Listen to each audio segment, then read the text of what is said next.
Thinking about saving money by selling your home yourself? In Five Forks, a 2 to 3% miss on, say, a $500,000 listing can quietly cost between $12,000 to $15,000, and that's before repairs, credits, or legal surprises. So today I'm going to show you how to keep more money in your pocket with fewer headaches and possibly fewer late-night Google searches. Hey, I'm Bill Stewart here with the Bill Stewart Homes team at RE/MAX Moves. We're right here in the Five Forks area of Simpsonville, South Carolina, and we help home sellers here in our area and in the surrounding parts of like the Five Forks and Greenville area sell smoothly and profitably. So if you have a home here in the Five Forks area, hit subscribe for weekly, no fluff local strategy and grab my free guide, High Net Seller Playbook, plus the FSBO cost calculator. The link is in the description. It's basically a flashlight for all the dark corners where money hides. So what we're going to go over today is just basically a few things. The first thing that we're going to do is talk about like the save the commission myth versus like what that equals in net. Looking at pricing, the listing, and the marketing, and how do you do that like a pro, the South Carolina legal documents, as well as negotiations without any of the ulcers, staging, showings, and compliance. Like, what does the curb appeal look like? And at that point, how are we marketing in order to remain compliant? And then looking at like FSBO versus pro. What are the real risks and what are the real rewards, either by selling it on your own or working with an agent, those kinds of things, and just the things to be aware of. So selling FSBO to save money can work. It's kind of like cutting your own hair before family photos. Technically possible, but it is emotionally risky. So, basically at this price point, when we're looking, especially in the Five Forks and say kind of the surrounding areas, small percentage areas can become big dollar losses. And the true net comes from price, terms, timing, the inspection strategy, what's the appraisal prep, and about 27 tiny decisions that either save you money or slowly nibble your equity like a raccoon in the night. So, quick example, when we're looking at, a $500,000 home here in Five Forks, what we're looking to is like basically look at nailing the first 7 days when we're on the market in order for us to be able to control that leverage. And then looking at making sure that we're not missing the price window, not even slightly, because basically when we miss that price window, basically at that point, showing slow, we start to see price reductions, which we're seeing quite a few of those in the market right now. And then as well as like, buyers become a little bit more bold when they're asking for things like price reductions, repair credits, or anything else as we go along. So, really bottom line, the goal isn't for like necessarily to like look at saving a fee. I think that that's sometimes kind of misunderstood. I think it really looks at making sure that we're maximizing profit and that there's a game plan in order for us to get there. And honestly, if that game plan adds another $15,000, $20,000, or $30,000 to the bottom line, then, in essence, like it wasn't something that you saved, you actually like really kind of invested in order to be able to pull the most out. So when we're talking about price and we're looking at where we are, basically the price is not a zestimate or a hunch. It's really a micro market science. It really comes down to the different factors such as neighborhood age, what's the floor plan, how are the finishes, what's your lot size, where is that lot positioned within the neighborhood, what schools is that neighborhood attached with, what's the month over month absorption rate in that, like in your price bracket? Because, a lot of times when we're looking at real estate as a whole, we're not really taking a look at it at the micro level. Like if your home is say 500,000, what are things moving between 475 to 525? What does that bracket look like? What are your days on market? Because I see sometimes where you're looking at, days on market, if it's not really accurately understood, then at that point, you're kind of sometimes could be making price adjustments too soon or potentially too late, depending on what the data is saying. So what we want to do is we want to build a pricing window. We're using true comps. We're looking at the buyer pool thresholds and really with we have an intentional launch plan that, we're putting together weeks before we even get on the market. And the goal really is to create demand, defend that appraisal, and avoid the dreaded, why has it been on the market so long comment from every relative in your group chat. So when we're looking at, basically getting our homes ready to go, we understand that presentation is like essential. And that presentation is an absolute strategy that we've got to kind of like build out. because buyers decide with their eyes and justify with spreadsheets. So when we're looking at a home, say between 400, 500, 600,000, especially in the Five Forks area where that's kind of your average, you can go well above that. But the idea is that these are not starter homes in a lot of these neighborhoods. And so we really want to establish a standard in order to be able to stand out and become an obvious choice in this marketplace. And that starts with our photos. So we want literally the highest quality photos that we can get. We want those to be representative of the property. We're not trying to embellish. We're not trying to add things or take things away in order to fool people. We really want them, but we want the best quality. I know I have a certain level, I have a certain skill set. My skill set is I know when I see a good picture, but if I were to have to go out and actually create that picture, I'm going to leave that to a professional. So that's what we look at. The other is then at that point, we want to take a look at video. I mean, video is a huge, right? If video is a huge asset to have, and we want as much of that as possible. So we'll look at basically building out a cinematic video. The other is then at that point, taking that content, creating it into small bite-sized pieces that can be leveraged on things like Facebook, Instagram, TikTok, several other different platforms. Also too, through text, when we're talking with buyers, things like that we can send this media to them so that they start to get a feel for what it is. And at that point that we're trying to use that video to kind of excite and build and create action with those buyers to actually come out and take a look at it. The other is now floor plan, not just a floor plan where, I want to be able to take measurements, one, so that we know what room sizes are, but that buyers can also evaluate what those room sizes look like. And then doing things like the 3D tours where you can, at that point, it gives them a 3D experience in and around the house that they can look at in their own, in their own time, in their own house, and either qualify or disqualify that property ahead of, coming out and doing a showing to find out that it was never going to be the right floor plan for them. So again, just like with the photos, we want to be very open and honest about what it is that we're looking at. I'd rather somebody not come out because of the fact that it wasn't a good fit than I would to inconvenience the seller in bringing out and getting them excited about a showing that's coming out when at the end of it, it was never going to be the fit for them to begin with. Looking at copy. The other is when we talk about copy, we're talking about what we're writing, where are we looking at? What are the key selling points? And at that point, who's the buyer that we can foresee coming in? You're creating a copy around, say that what I would consider that buyer avatar, because at the end of it, you kind of know. And sometimes a lot of times homes have multiple different buyer segments, but that you want to appeal without alienating. But the idea is that you kind of have an idea of who that next buyer is going to be. And a lot of times it's really just going to be almost a spitting image of the seller that you're working with. It's people look like their cars. Homes typically will attract a very similar, that seller's lifestyle when they were buying that house is going to be the buyer that we're going after. So and in general, we're just kind of writing that copy to make sure that it's appealing and that we're covering all of our bases. We also want to take a look at both, I would say platform and portal syndication. What that means is it going to as many different websites as possible, Zillow, Realtor. As soon as we put it on the MLS, it's automatically going to those things. But then we also want to take a look at our ad strategy and making sure that we're targeting those ads specific to a buyer segment that we feel or at least to an area where we feel like we can find that buyer profile, buyer individual. Looking at things like YouTube. I mean, just like this, we're basically optimizing the SEO on that in order to be able to help find and catch relocation buyers that are looking in the area and at that point interested. They may not be actively searching on things on the real estate sites, but they could be motivated if they found it. The same as a lot of buyers over the last few years have given up and have been a bit frustrated with how the market's been.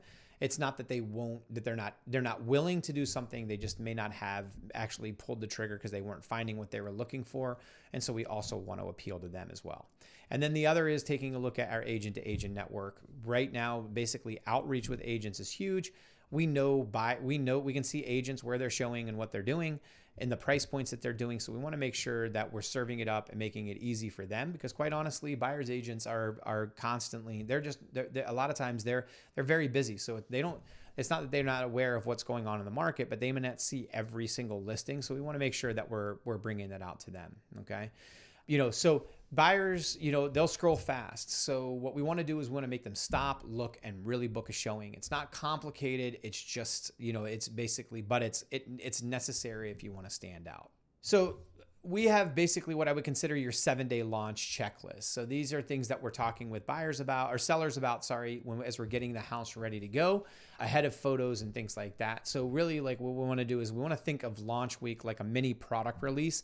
We're not doing a sneaker drop, but it's got a similar kind of energy to it, at least to us. So when we're talking with sellers, we want them to understand, like, let's take a look at things that, like, light repairs, things that we can get a handyman to come do, basically, whether it's like, tightening up doors, handles, the minor stuff that needs to be done, as well as like really analyzing the paint. Paint is huge. Buyers are turned off when they come in and they realize that they're going to have to like either repaint or do. So the goal is to freshen up that paint as much as possible. Honestly, I would recommend, basically as white as your walls can be, the better. At the end of it, empty canvases do have a tendency to, when it looks cleaner, it makes it easier for a buyer to kind of envision what their property is going to look like without having to overcome your colors. Looking at, the curb appeal, making sure that we're freshening that up, whether that comes down to mulch, steam, or like the pressure washing, the sidewalks, driveway, all of those things. So we want to make sure those things are done.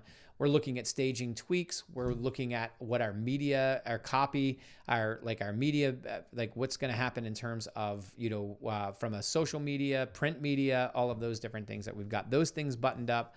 And then the other is that we're really looking at like trying to go live, say midweek, Wednesday or Thursday, so that we can be ahead of the weekend and make sure that we're able to capitalize on the weekend traffic and really help to kind of manage our own momentum. So timing matters here, especially when it comes down to like, the idea of the number of houses and things like that, the information overload that's hitting. We really want to make sure that we're timing it correctly and that we're getting as much out of that traffic as possible. All right. So the next part really is education only. I'm not an attorney or a CPA. And South Carolina has, basically is an attorney closed state. So really you want to lean on your pros here. But South Carolina does have its own documents, has its own paperwork and things like that.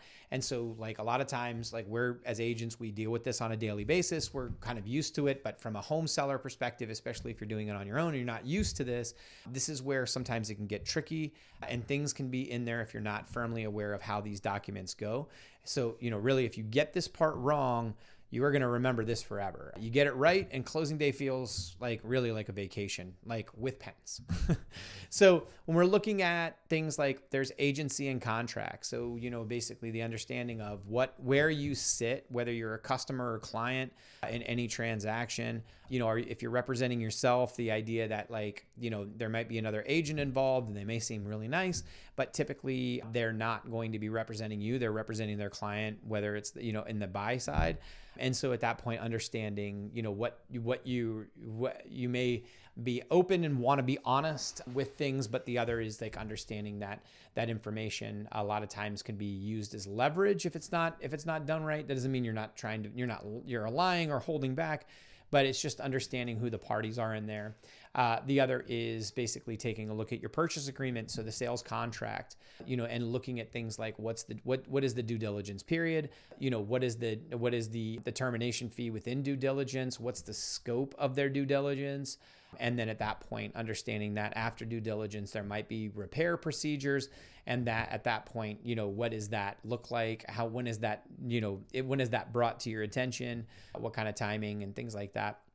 Financing. Is it going to be contingent on a financing? And if so, who is their lender? Have they been pre-approved?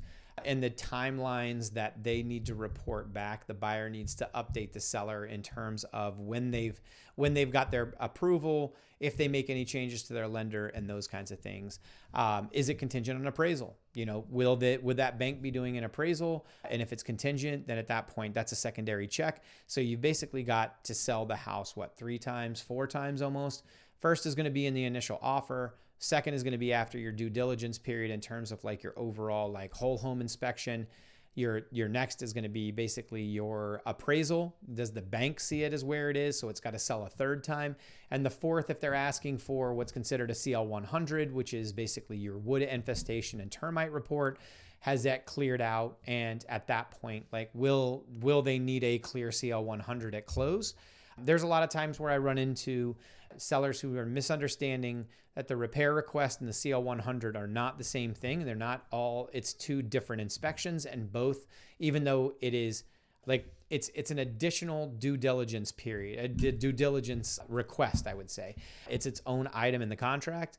And so you could go through and you could be making repairs on a property, and at that point, all of a sudden, you don't get the CL 100 until 10 days before close, or 50 or 20 days before close, whenever it is, and then come to find out that you actually also need to spend additional money. So it's good that you're basically kind of wrapping all of those things up into one and making it and asking those questions. But I do see that as a barrier sometimes, and sometimes that will end up killing deals, because last minute repairs, last minute, surprises make it really hard to be able to navigate. And that CL 100 has to be clear before close for a lot of these lenders, especially if you're looking at VA or FHA. So really important that you keep that in. So, but anyway, the idea of like, when are they also going to take occupancy? Are they giving you 30 days to close, 45 days, 60 days? Are they elongating their closing period, where at that point, like, the longer that period of contract to close, there's a lot of risk that could come along with that. So all of these things, every checkbox on that contract, every checkbox within all of these documents is basically, it changes your risk as well as your leverage. And it's just understanding where you stand in that. It's kind of like what I would say, it's like a choose your own adventure, but this time there's actually like real dollars on the line. Earnest money and escrow, that typically is held by the closing attorney or an escrow agent, which could be a broker. Most of the time it's going to go through your attorneys. Whoever, if the buyer closes, they're going to hold that money with the escrow account. But it is important to understand the timeline of that, as well as like when, how much it is, where it is, and then making sure that you're also getting a receipt, not just from the buyer who's sending you a check, but the actual attorney that says, yes, we have these funds in our account. Because there's times where I see things where they're sending proof of earnest money, like a picture of the check or a picture of these things, like the things that look like it is, but then you call the attorney and the money's actually not deposited. So it's very, very important that you're asking that you know who to contact, when to contact, and that they're going. And if they're not following accordingly, then at that point you're going to want to get on the phone with somebody.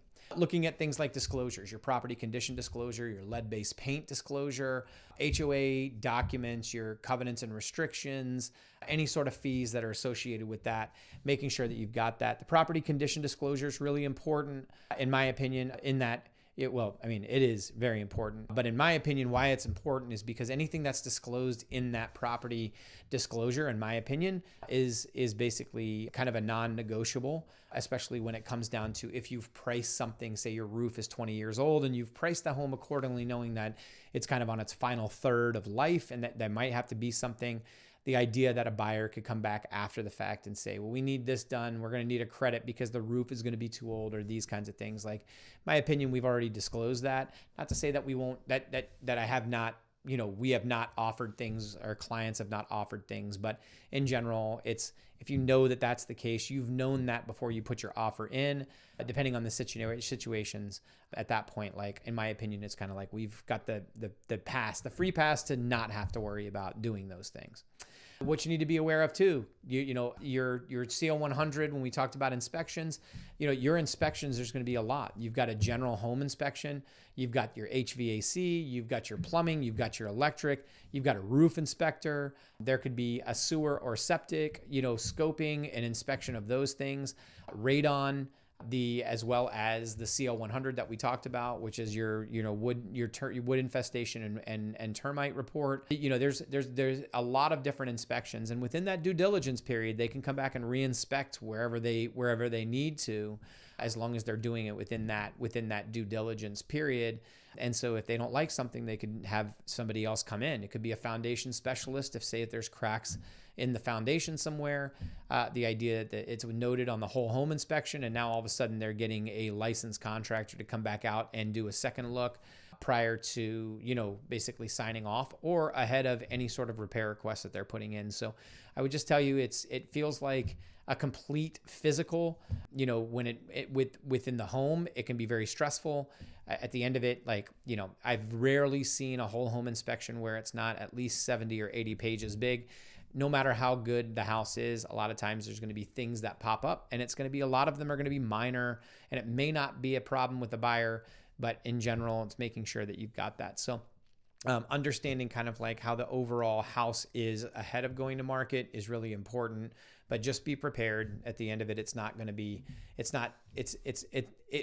there will be things in there where you will have no idea, and it will feel like like that somebody's kind of knocking down your house. It's just, unfortunately, that's the way inspectors are, and it's not always bad, but it's good to know, kind of just be prepared for those things. When I'm looking at from a negotiation standpoint, after all of these things are done, negotiation moments, basically they can swing, they can net thousands either for or against clients. So we really want to make sure that we understand kind of what's the offer structure beyond price.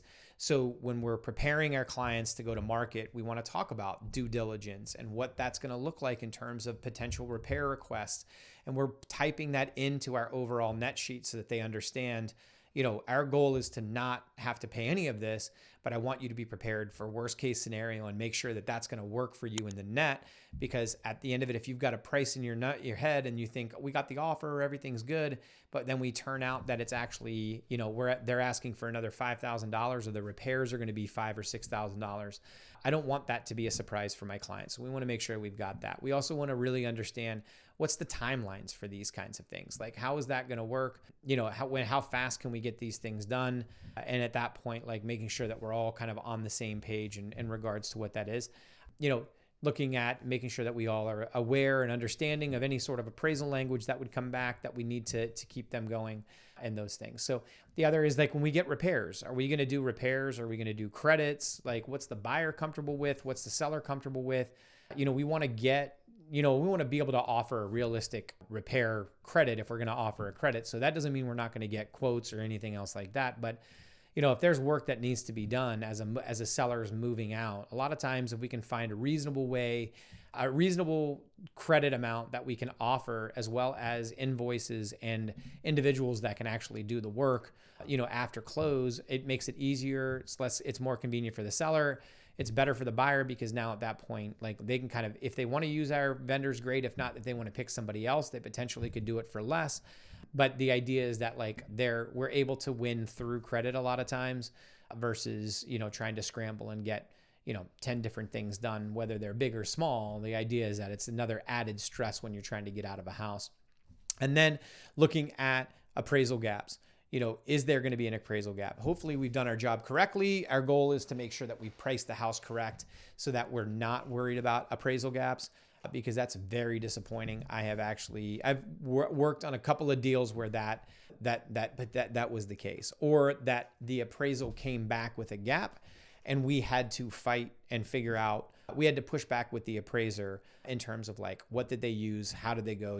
Were they comping a 5-bedroom home or a 4-bedroom home? It makes a big difference when you're trying to, when you're comping out the features and benefits within a home. And that actually happened to us. We had a house in Cowpens back at the beginning of the year, and they were comping a 5-bedroom house, which is what my client had, to a 4-bedroom 2-bath when she was sitting at a 5-bedroom 3.5 bath. And so it really did, it skewed the numbers. It actually added a lot of stress for basically about 10 days, and we ended up winning it.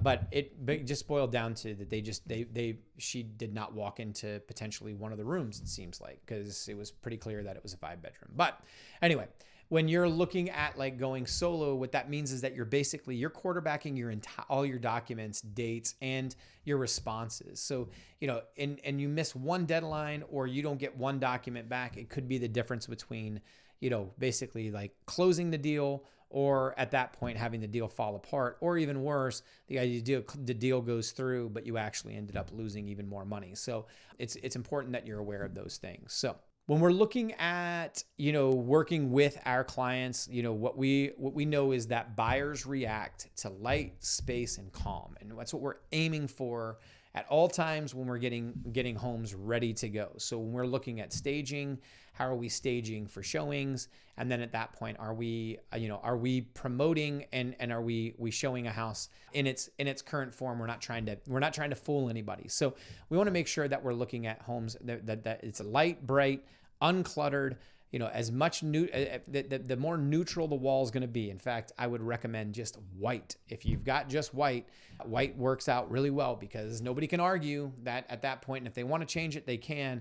But if you've got, different colors or colors that have faded over time or things like that, can really be the difference between, it can make the difference in terms of what the offer is going to be when you actually go to market. Looking at baseboards. Baseboards are the one thing that I think a lot of times we do not see.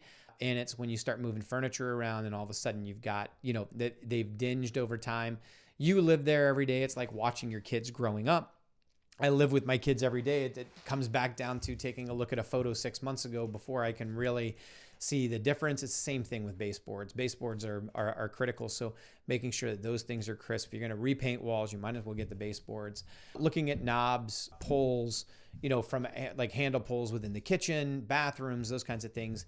If they look dated, it's not very expensive. I would update your knobs, look at your fixtures, look at your lighting over your vanity. If it's not modern, those kind of, or it's, there's certain things and certain light fixtures that will drive me crazy only because of the fact that it really dates a house and it can set it back. And ultimately for a $50 light fixture, that was the difference between a house going under contract immediately and a house sitting on the market for a while. Looking at repairs, not talking major things unless they're absolutely needed, but the idea of like little repairs that would go through that potentially could be, that we know are going to be picked up on an inspection and making sure that those things are taken care of ahead. If we can minimize the number of things that are going to pop up on an inspection, I already know there's a handful of things I already know that are going to pop up on most inspections. We are walking our clients through those things to make sure that we've got those things buttoned up, ahead. The other is making sure that we are creating a safe environment for showings, both for our clients and for our buyers, so that we're verifying the access, that these are agents, these are licensed agents that are coming through. If it's not a licensed agent, that myself is there at the door to be able to show an unrepresented buyer, that we can control the environment, we know what's going on, and that our clients can plan effectively in and around it. The other is taking into account things for our clients where it's like, they have pets, they have small children, they work from home, those kinds of things that we are going to at that point, like adjust our timing and availability in order to make it as convenient for them in one of the most inconvenient times. Selling your house is super inconvenient. So the idea is that we're trying to create some sort of boundary and normalcy for them while also giving enough of a window to be able to allow buyers to get in without much, little to no like obstruction or problems. We also want to create time windows, because what that's going to do is then at that point, like we can compress showings and make sure that we're getting the most bang out of each day, and that we're, if we can kind of keep it within a 5-6 hour window, where we're able to keep that traffic moving and create momentum around the property. Hey, that's the name of the game. Part of it is I want to have buyers see other buyers. I want there to be a buzz around the property, and I want to instill some sort of human competition when they're looking at a property, that they are not the only one, and that they, and at that point, like increase our odds of getting a offer in a very timely manner. So, when we're looking at setting the stage, putting everything together, if your sofa and ottoman can't agree on the custody within the living room, then we as a team will help you referee those things in order to be able to make sure that house looks as good as possible. So, can FSBO work? Yeah, sometimes. I mean, if you've already got a buyer and the home is turnkey, and you're comfortable managing contracts and timelines like a second job, then yeah, absolutely. Like, it's not that it's not working, but what we find is, especially our client base, when they're basically what they really want, they want certainty, they want speed, they want protection. And that really comes from like, a firm, like really good strategy, exposure, and just the general like reps that it comes in terms of like, your understanding of transaction and transactional knowledge. And I think that that's one of the things, like whether I could sell my house on my own or not, if I wasn't, I don't know if I would do it even as an agent, but the reality is like, I definitely wouldn't have done it before I was an agent, just because of the fact that I know what I don't know. And that would be concerning. But that's not to say that there aren't people out there. I see it happen all the time. So it's not that you can't. It's just, it comes down to, for you personally, does it make sense? And at that point, making sure that you're going in with all eyes open.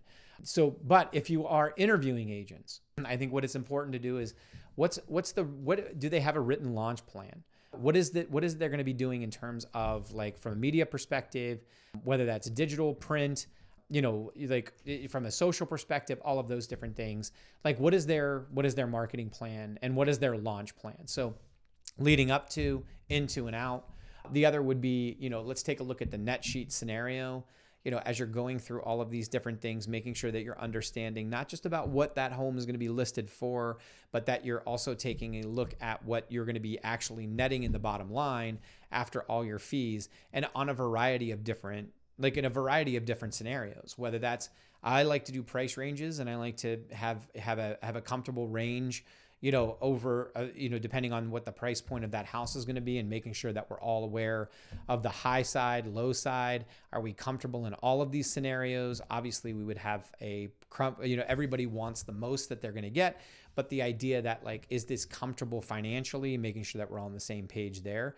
The other is going to be taking a look at your repair credits, or some sort of any other credits that might be asked for from a buyer. And at that point, putting those into the scenario, making sure that we understand that those things could be asked for.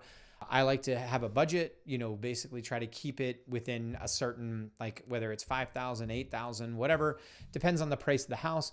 But that our goal is to make sure that we're saving as much of that for our clients as possible. But I want them to be prepared in any scenario, so that we're not upsetting the apple cart, or at that point that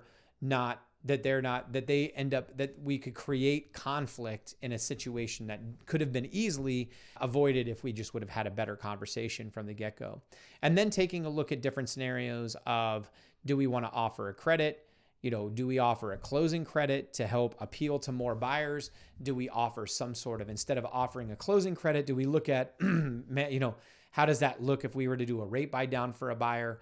Depending on the price point, rate buy downs are pretty neat in the fact that, like, it still requires that the buyer qualify for the house at the current interest rate, but that by utilizing, say, $9,000, instead of offering that as a credit, if you offered that as a 2-1 buy down, they would see a significant impact in their monthly mortgage payment, not just in the first year, but the second year. And some buyers really like that, because at that point they're not having to pay it, and it's offered, and at that, it can move the needle sometimes. So having those conversations is good. The other is understanding what's the agent's vendor bench? Who do they know when it comes down to painters, handymen, landscapers, cleaners, plumbers, electricians, foundational guys, or things like stagers or cleaners. I mean, cleaners are, I think, sometimes overlooked. A great cleaner is the difference sometimes, when it comes to doing a pre-launch, and having them understand what they should be looking for in that clean, and keeping it economical. I would say, we've been able to amass a pretty good, I would say, bench of our own vendors, a lot that we work with, where they can do multiple things. So you only have to call one point to take care of these 5 things, and another point to take care of these 3. It's a lot less moving parts, a lot less things that you have to manage.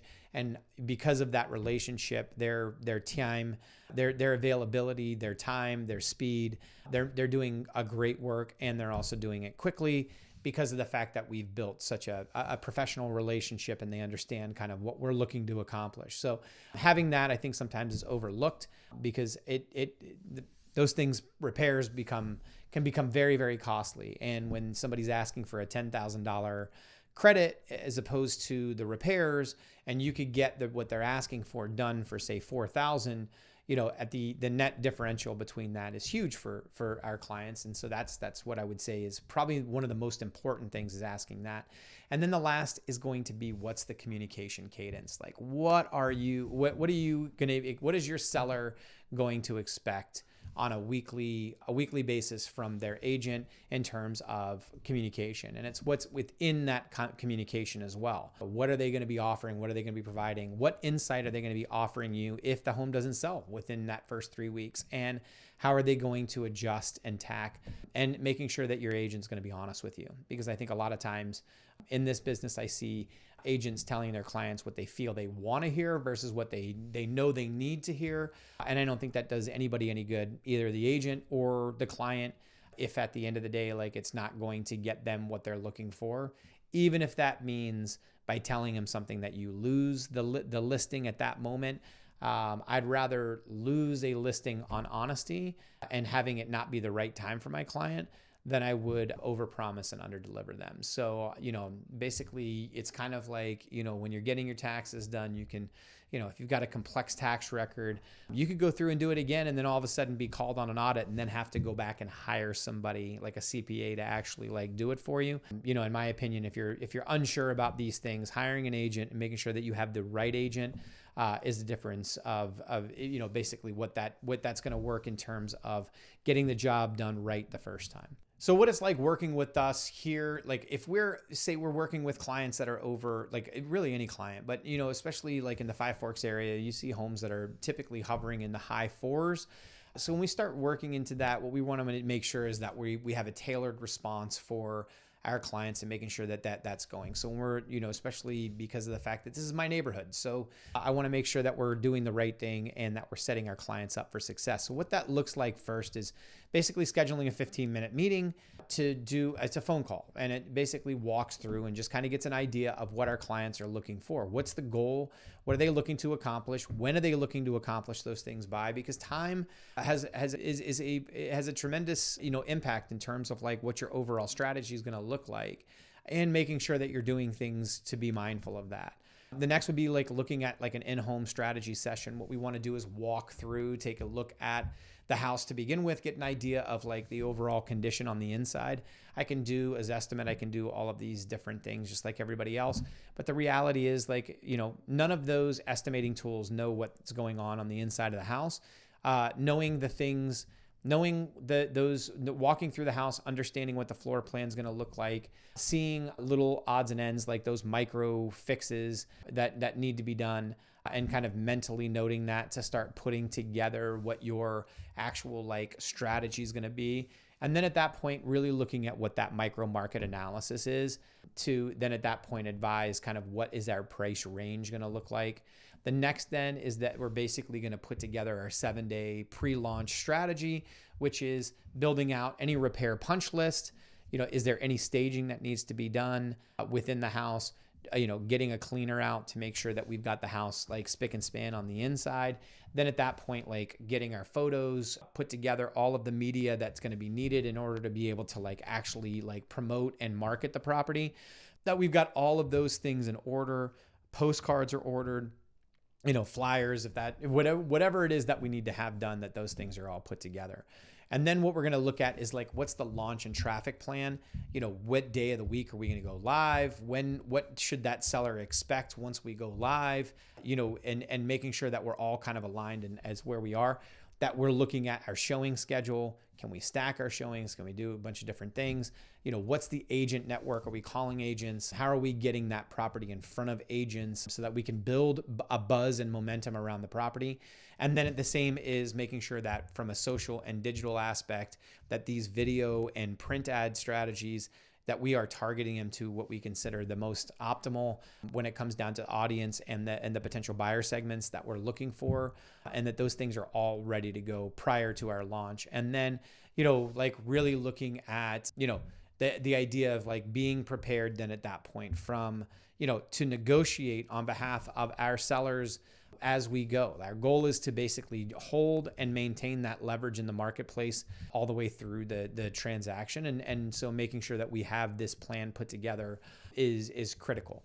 So, we want to have fewer surprises, fewer turns, fewer headaches for our clients. And that's where we're going. So, if you're thinking about like selling your home here in the Five Forks, Simpsonville area, at any point, whether it be 3 months, 12 months, 24 months, feel free, grab the free high net seller playbook and the FSBO cost calculator. It's in the link below, and you'll get instant wins when you can use this, and you can use these tips and tricks over this weekend, in order to be able to get things going, or at least have a general understanding of what you need to work on in whatever timeline that you're in. But if you're curious and you want to know more, and if you're ready to book a no pressure 15-minute pricing and prep call, we'll feel free, reach out. There's a link below to our calendar. We'd love to have that conversation. And that's where myself and you, we can map out the micro market in and around the property itself. And then, kind of walk through the steps to be able to show you exactly how to maximize your net. So if this was helpful, please subscribe, comment, and let us know where you're watching from. I'm Bill, and I'll see you in the next one.